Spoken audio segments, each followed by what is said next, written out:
Definition of imaging chain in X-ray radiography.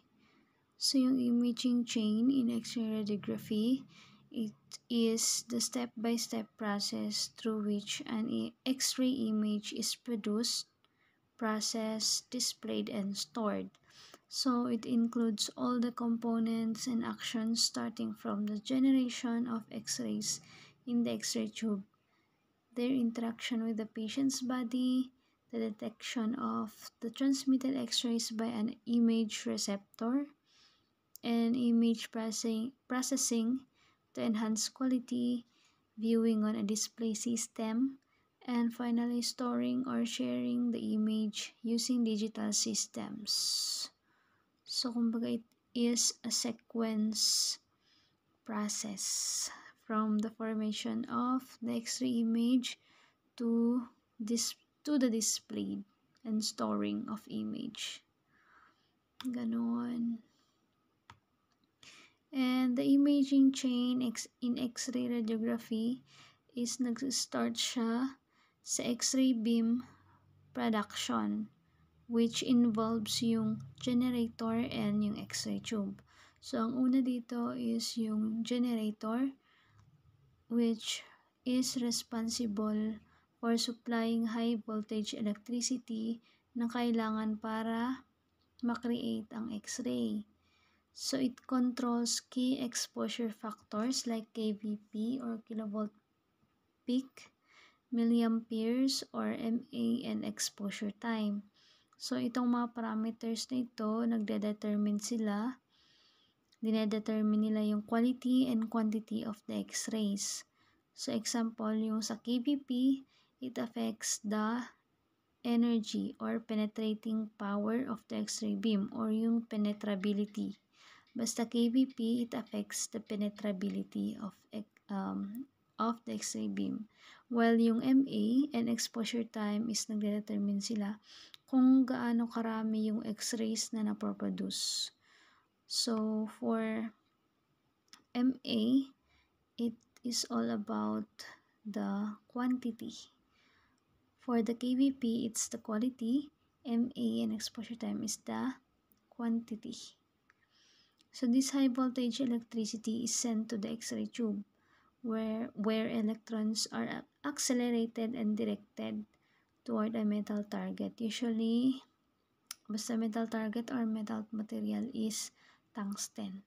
When the high-speed electrons strike the target, their kinetic energy is converted into X-ray photons. Kaya, nagkakaroon na ng production of X-rays. Kung yung high-speed electrons is na-strike na yung target, the kinetic energy is converted into X-ray photons. So, once the X-rays are produced, they are directed toward the patient. So, pasok na dito yung patient interaction stage where yung X-ray beam passes through the body and interacts with various tissues. Ito na yung absorption ng X-rays sa pasyente, sa tissues ng pasyente, sa katawan ng pasyente. So, each type of tissue absorbs or allows X-rays to pass through at different levels. So, example nito is yung dense tissue like bone or buto is which nag-absorb siya ng more X-rays kaya ang kulay niya or yung appearance niya sa image is white. While yung softer tissues such as yung muscles or fat is nag-absorb sila ng less and appear in shades of gray.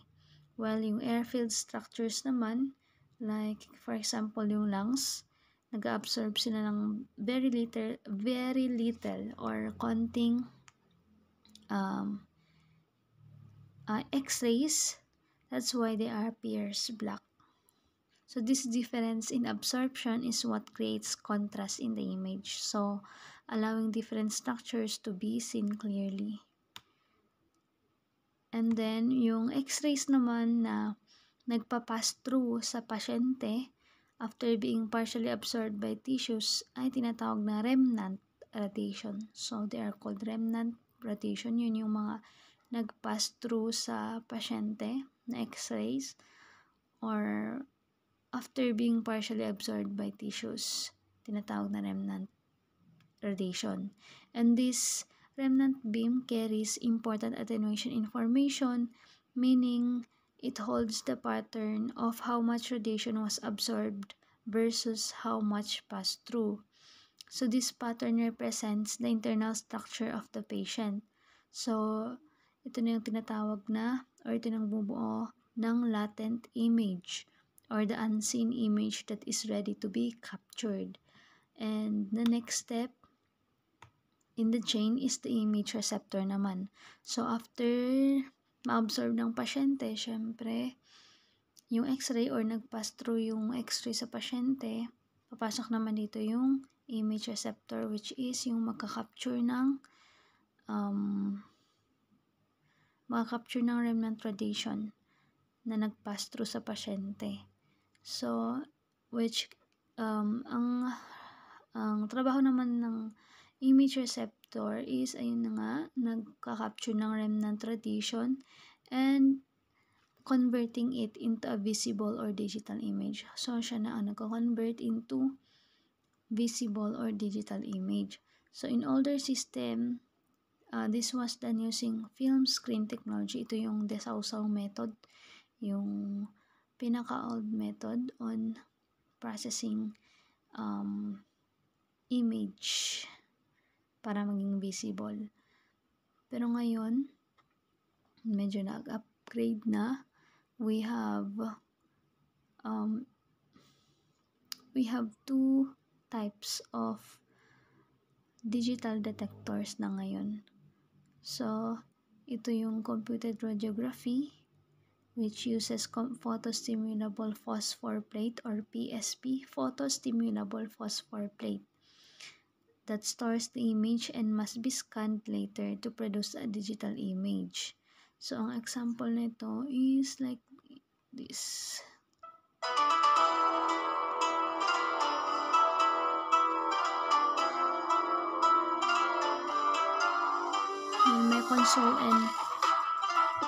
May console siya. May computer syempre para pagtignan ng image, monitor, printer. Ayan ito siya. Wait lang. Yan. Ito siya. Ito yung cassette. Tinatawag na cassette. And then, para ma-view mo yung image, ito yung tawag dito. Kapag na-expose na sa pasyente, itong cassette na ito, sasaksak mo dito sa may tawag dito, CR system. And then, ano bang tawag dito ulit? Para i-convert niya sa image. So, makikita yan sa monitor yung image. So, ang disadvantage dito kasi na-try ko ito nung internship is pag hindi ka sure sa positioning mo at putol, kailangan mo iulit, i-erase, and then ulit mo ulit. So, yun yung disadvantage para sa akin ng CR radiography. Kailangan mong iulit-ulit. Tapos, kailangan mong i-erase muna bago ka mag-expose ulit ng bago. Ayan. Yan yung reader pala. Reader pala yun. Sorry. Ayan. Pag nasaksak mo, pag na-read na nitong reader, pag yung cassette sinaksak mo sa reader, pag na-read na niya magpapakita na dun sa console, sa may monitor. So, ayun yung disadvantage nga kapag hindi ka sure sa positioning mo or putol, like that, cut off, kailangan mong ipasok talaga to, i-check yung image, then i-erase, and then position ulit, mag-expose ka ulit ng panibago, and then saka mo ulit isaksak. Yun lang. And then next is sa digital radiography naman, it uses flat panel detectors that immediately kino-convert niya agad yung X-ray signal into a digital image. Hindi po siya katulad ng CR kanina na kailangan mo pang isaksak sa reader bago mo makita yung digital image. So this one, yung DR, is immediately pagka-shoot mo, immediately kino-convert niya agad yung X-ray signal into digital image. So mas modernize itong DR na ito. So this part of the chain is critical for image quality because it affects spatial resolution, contrast, and noise. So next naman, once the image is captured, it goes through image processing. So this involves computer algorithms that automatically adjust the image to improve visibility. So adjustment can include changes to brightness, contrast, sharpness, and noise reduction. So in digital systems, post-processing tools allow the technologists or radiologists to enhance specific areas of the image to better see structures, which can help in making a more accurate diagnosis. So after ma-capture yung image, doon naman tayo sa image processing, wherein dito ina-adjust nila yung brightness, yung contrast and sharpness, and yung noise reduction para mas maganda yung image and maging presentable ito sa radiologist. Also, mas ine-enhance niya kung may mas makikita ka doon na something suspicious, at least maayos yung image na ipe-present mo, isa-send mo sa technologies. So in digital systems, meron tayong tinatawag na post-processing tools wherein ito yung pwede mong i-adjust yung mga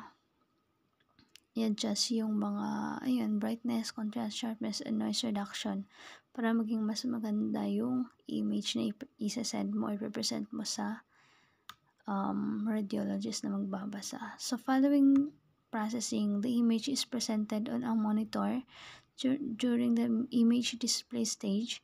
Here, ito na yung radiologist or radiographer views the image for interpretation, the quality of the display, including the screen resolution, brightness, and grayscale capability. So, it plays a big role in how well details can be seen. So, kapag poor display quality, it can hide important diagnostic features. Ayun, kung poor naman yung display quality ng iyong image, pwedeng hindi makita yung mga dapat makita, yung mga suspicious pathologies, mga disease. Kaya importante yung display quality. So, high-grade medical monitors are typically used in diagnostic settings. So, kapag yung mga medical monitors, yung mga computers, hindi po basta computers lang, but high-grade medical monitors are usually ginagamit sa diagnostic settings para mas high quality or mas quality yung mga image na mag-a-appear sa monitor na yun. So finally, the image is sent to storage and distribution. So in modern radiology, this is done through a system called PACS or tinatawag na Picture Archiving and Communication System. So tandaan nyo po yung storage or for distribution is tinatawag na PACS, Picture Archiving and Communication System. So, this PACS is nag-store siya ng digital images securely and allows them to be retrieved, compared with previous studies, or shared with other healthcare professionals electronically. So, this makes patient care more efficient as images can be accessed quickly from different locations, supporting timely diagnosis and treatment. Ayun, so yan po yung about sa imaging chain. Okay, yun lang po. So ayun, yung components ng imaging chain: X-ray beam production, patient interaction, image receptor, and then imaging process or image processing, image display, and image storage and distribution. That is the imaging chain. Also, imaging chain is tinatawag na radiographic imaging chain or image formation chain. Okay. Yun lang po. Bye-bye. Yun lang po. Bye-bye.